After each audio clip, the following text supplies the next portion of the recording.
ekonomi Indonesia terus tumbuh, tapi tumbuhnya makin lama makin melambat. Berindustri tidak bisa seperti itu. Harus nyekolahkan, harus mengembangkan struktur industrinya. Tuhan tidak akan mengubah nasib suatu bangsa kalau rakyatnya yang sendiri yang tidak mengubahnya.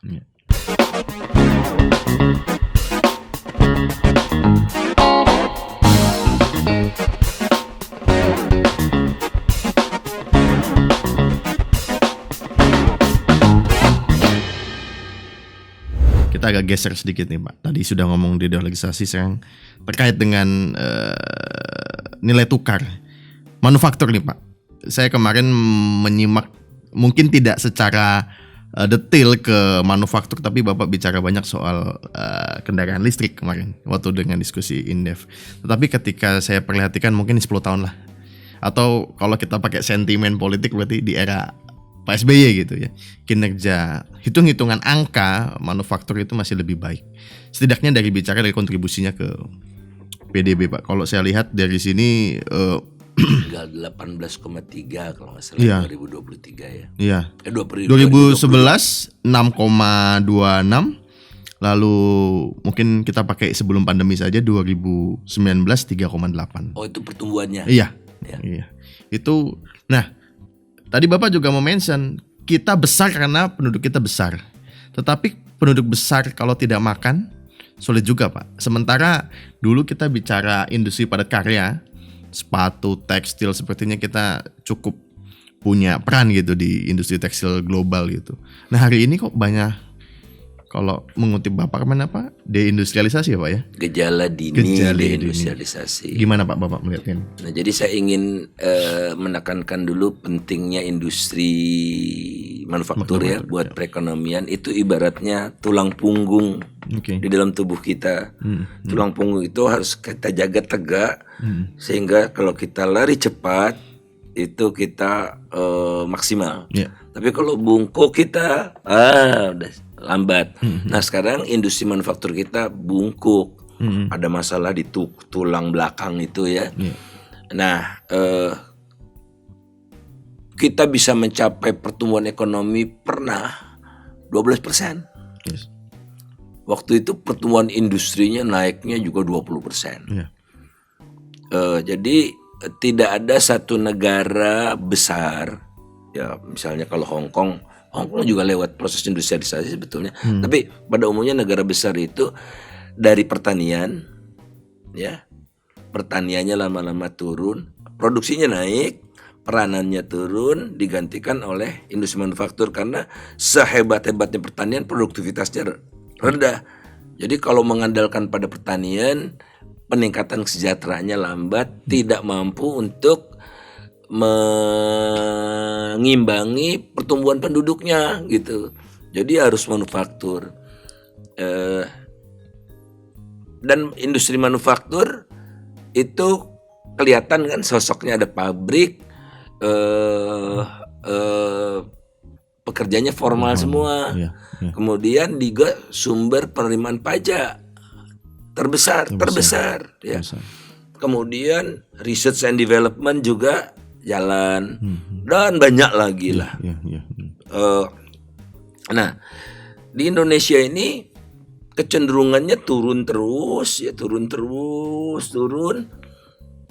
yang menyebabkan ekonomi Indonesia terus tumbuh, tapi tumbuhnya makin lama makin melambat. 8% zaman sebelum krisis, sampai menjelang krisis itu 7%. Setelah krisis itu 6%, era Pak Jokowi 1 5%, era Jokowi 2 cuma 3,5%. Jangan 3,5% karena ada COVID, 4,5%. Jadi turun terus. Ini yang tidak disadari.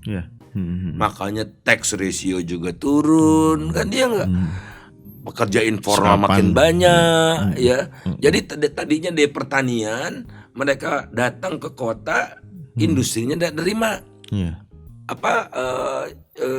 lowongan kerja. Jadi mereka ngojek aja gitu. Jadi angka pengangguran sih turun, tapi kualitas pekerjanya juga turun. Jadi bayangkan 2/3 dari total pekerja itu tanpa kontrak tertulis, 2/3. 2/3. 1/5-nya lagi itu kontrak untuk jangka waktu tertentu. Jadi apa, pekerja kontrak gitu. Seperti itu tuh parahnya kalau tidak ada industri yang dikembangkan. Nah, untuk mengembangkan industri butuh otak, butuh riset, itu pengembangan, research and development, butuh inovasi karena daya saing di luar maupun di dalam negeri. Nah, itu indikatornya konsisten semua Indonesia merosot.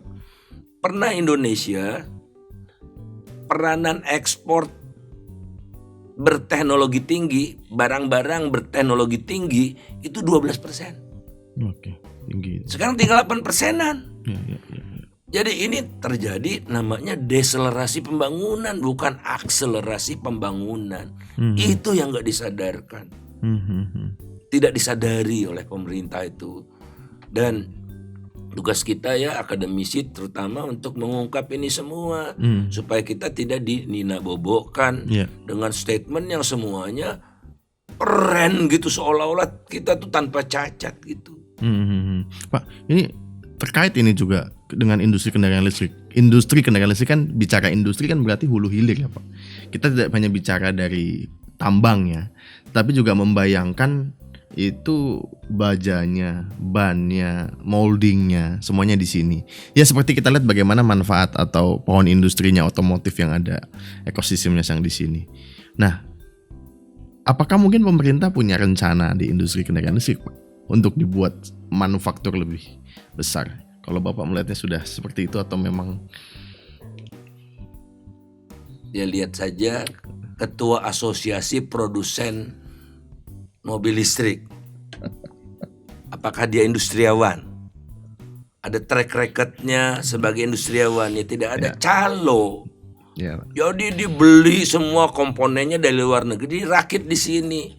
Nah jadilah itu semua itu. Itu namanya bukan industrialisasi. Sederhana. Kemudian mobil listrik itu komponennya ratusan dari puluhan negara yang berbeda. Tidak ada satu negara pun yang mengembangkan dari hulu sampai hilir sendiri. Indonesia mengimpinya dari biji nikel sampai mobil listrik dia punya. Ini namanya bukan global supply chains. Model perdagangan itu saling membutuhkan karena setiap komponen itu butuh research. Ya butuh research untuk bikin baut yang bagus, bikin nggak ada knalpot ya, untuk bikin ban yang bagus, semua research. Tidak mungkin riset itu mahal, tidak mungkin semuanya kita bisa melakukan riset.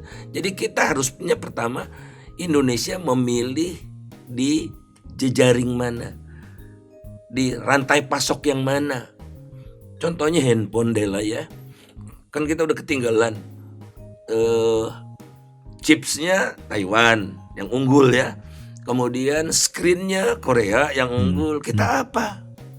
Jangan malu kalau kita bisa masuk ke mata rantai pasok dunia itu casingnya saja. Tapi semua casing di dunia pakai dari Indonesia. Luar biasa hebat ketimbang kita punya pabrik handphone yang semuanya diproduksi di Indonesia. Itulah kaidah berdagang di dunia ini. Nah Indonesia mau semua, jadi bohong aja, ilusi. Dulu sudah disadari, Pak Habibie aja dulu nggak mengembangkan semua. Mesinnya Pak Habibie nggak, mesinnya masih beli dari luar ya. Nah tapi yang paling mahal apa yang, ini otak manusia, apa yang dipunyai Pak Habibie ini? Desainnya nggak kelihatan, ini kan otak ya, desainnya. Nah di Indonesia setahu saya sampai sekarang mungkin kalaupun ada ndak sampai 5 jari saya ini doktor di bidang industri otomotif. Kita mau ngembangin kereta tapi kita tidak mengirim orang sekolah ke luar negeri tentang perkeretaapian. Dulu di ITB ada jurusan kereta api. Nah jadi kita nih makin lama makin besar. Akibatnya apa? Industri manufaktur sekarang kita defisit. Iya. Jadi lebih banyak kita mengimpor daripada mengekspor. Iya. Industri manufaktur. Urusan perut pun pangan kita mengimpor lebih banyak daripada mengekspor. Energi migas lebih banyak mengimpor daripada mengekspor. Jadi kita mengalami defisit di 3 sektor ya. Utama. Energi, Pangan. pangan, dan manufaktur. Uangnya dari mana dong untuk nutup ini seperti Amerika tadi, ya kan? Kita nggak bisa punya kemewahan, cetak uang gitu, bayar gitu, nggak bisa. Punya kemewahan, kita jauh dari superpower. Nah jadi apa yang dilakukan pemerintah?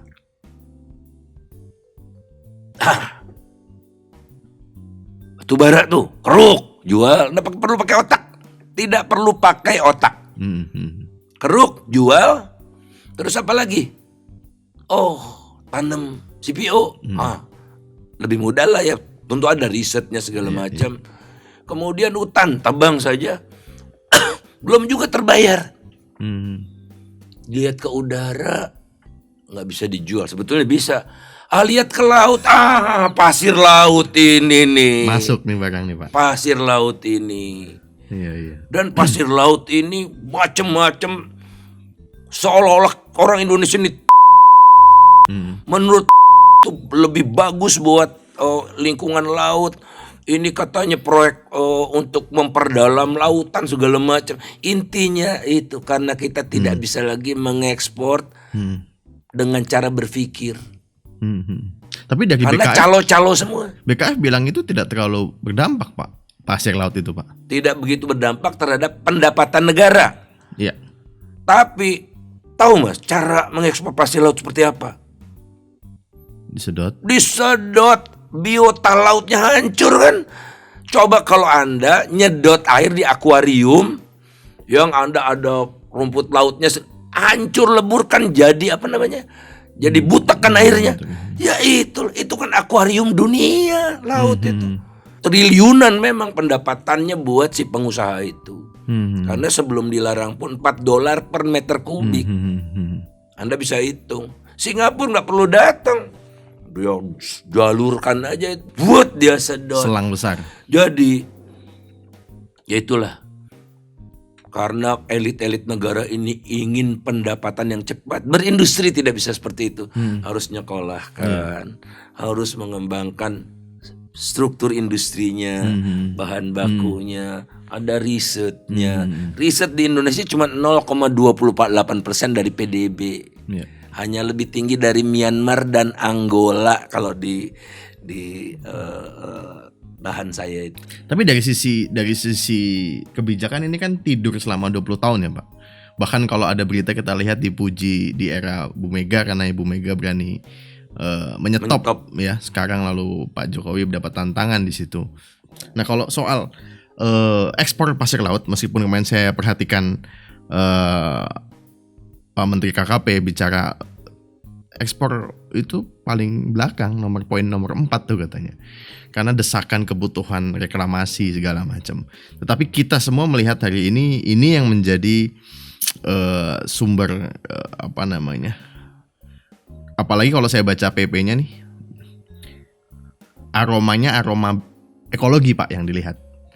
Pertimbangannya. Tetapi seperti penjelasan Pak Faisal tadi bicara ini hal lain gitu.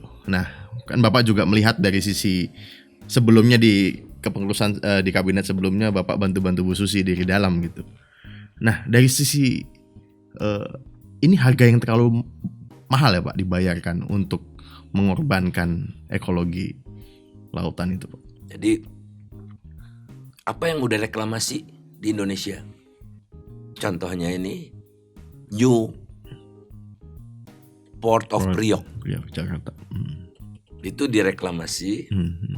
Pasirnya dari mana? Pasirnya dari mengeruk untuk memperdalam pelabuhannya. Jadi taruh di sebelahnya. Nggak perlu kapal besar, nggak perlu apa. Ini sudah apa lagi? Tinggal udara. Udara sudah dijual juga ke Singapura kan. Jadi kalau kita take off landing Batam, izin Singapura. Jadi bumi, air, daratan, dan isi lautan gitu kan. Untuk sebesar-besarnya kemakmuran oligarki. Sadarlah ya, sadarlah. Nah, mereka tuh sadar sedemikian parahnya yang telah mereka lakukan sehingga mereka takut. Makanya siapapun presidennya atau wakil presidennya harus yang memberikan jaminan mereka ndak diutak-atik. Ini yang ngeri, nanti ujung-ujungnya negara ini jadi rusak. Lalu ini pertanyaan terakhir Pak buat Bapak. Tahun depan Pilpres nih. Fenomena pesta politik 5 tahunan sering sekali terjadi. Dan mau tidak mau banyak publik melihat bahwa ini kebijakan seperti Bapak, asumsi Bapak tadi bahwa ini kebijakan yang bukan untuk rakyat gitu ya, bahasanya gitu. Nah, apa yang perlu kita cermati publik Pak, terutama penonton YouTube ini dalam masa transisi? Ini jelas transisi karena presidennya akan berganti Pak. Dan kebijakan mungkin baru apakah diteruskan atau tidak diteruskan? Pasti. Oh pasti ya Pak ya? Pasti akan berganti. Belum tentu Pak? Belum tentu juga. Tapi kita lihat konstitusi hari ini Pak. Ya, kita akan berganti. Nah, entah ini teruskan atau punya arah baru gitu. Tetapi apa nih yang apa yang perlu kita pelajari atau menjadi pelajaran bagi kita semua Pak? Mungkin teman-teman muda ataupun yang mencermati kebijakan-kebijakan negara ke depan Pak. Apa sih yang harus kita ikut ambil bagian gitu ya? Saya optimis. Ya. Ada jalan. Ya. Dulu kan orang takutnya dengan Pak Harto luar biasa kan, sehingga tidak seorang pun dosen kecuali Pak Edi Suwasono gitu ya, Pak Profesor Edi Suwasono dan saya yang mau demo jatuhkan Soeharto gitu di UI gitu. Jatuh juga. Dia punya apa coba? Apa yang tidak dimiliki Pak Harto? Jatuh juga. Tentara tidak terkonsolidasi seterkonsolidasi zaman Pak Harto gitu kan. Partainya juga Golkarnya besar gitu-gitulah ya. Jadi perubahan itu bisa. Nah tinggal caranya seperti apa. Nah kita tidak membayangkan yang revolusi berdarah-darah gitu. Revolusi mental boleh, tapi revolusi yang berdarah-darah kita tidak bayangkan untuk sementara waktu. Tapi ada yang namanya revolusi kultural, revolusi budaya, revolusi sosial gitu ya. Dengan cara apa? Oke. Kekuatan rezim itu kan ditentukan oleh pemilih. Makanya rezim itu tidak takut sama Faisal Basri. Faisal cuma satu vote. Alah, Faisal ngomong kamu di podcast mana aja, saya nggak mau denger. Ya. Jadi kekuatan ada pada pemuda. 2/3 pemilih itu anak muda. 2/3 pemilih. Nah kalau anak mudanya terkonsolidasi seperti BTS Army, kan gila ya BTS Army itu, apapun mereka mau. Jadi terpenuhi segala kebutuhannya. Ingat nggak waktu BTS Army di Amerika itu melawan Donald Trump? Bisa. Cuma BTS Army yang bisa. Jadi kalau di sana itu kalau kampanye beli undangan, yang mau datang kampanye beli undangan. Kalau di sini dibagi-bagi uang kan pesertanya. Nah undangannya diborong oleh BTS Army di Amerika sehingga kampanye Donald Trump itu pucat pasi gitu kan, sepi gitu. Nah bisa. Jadi saya sampaikan ya, saya ke kampus-kampus juga ya, saya insya Allah terus minggu ini ke Unpad gitu-gitu. Itu ingatkan ke mereka, apa yang kalian inginkan tuntut dari sekarang. Kalau ini terus nih pasir laut apa segala macam, terumbu karang hancur segala macam, kalian akan diwariskan oleh lingkungan yang tambah rusak. Satu. Kedua, utang yang semakin menumpuk. Ketiga, sumber daya alamnya habis dikuras dari yang sekarang. Gak kebagian kalian. Kalian akan jatuh miskin. Kecuali kalau kalian bisa 100% mengandalkan otak yang hampir mustahil. Kan rakyat Indonesia sampai sekarang lebih dari separuh masih tamatan SLTP ke bawah gitu. Jadi harus perubahan itu mereka yang gelorakan. kita yang mendukungnya ya, semua kita dukung lah. Saya walaupun sudah di atas 60 tahun tapi terus semangat gitu untuk mengobarkan bahwa kita bisa berubah. Tapi Tuhan tidak akan mengubah nasib suatu bangsa kalau rakyatnya yang sendiri yang tidak mengubahnya. Terima kasih Pak Faisal Basri. Terima kasih Mas. Tadi Pak Faisal bicara usia sudah di atas 60, tetapi saya yakin juga tidak semua pemuda punya semangat dan komitmen seperti Pak Faisal Basri ya dalam menyuarakan apa yang baik dan ideal gitu untuk bangsa kita. Semoga Anda semua mendapatkan informasi, mungkin ada yang setuju tidak setuju, tetapi ini bisa menjadi bahan diskusi untuk kita semua. Silahkan sampaikan diskusi unek-unek Anda, Sobat Bisnis, di kolom komentar. Sampai jumpa di episode berikutnya. Terima kasih Pak Faisal Basri. Terima kasih, sama-sama.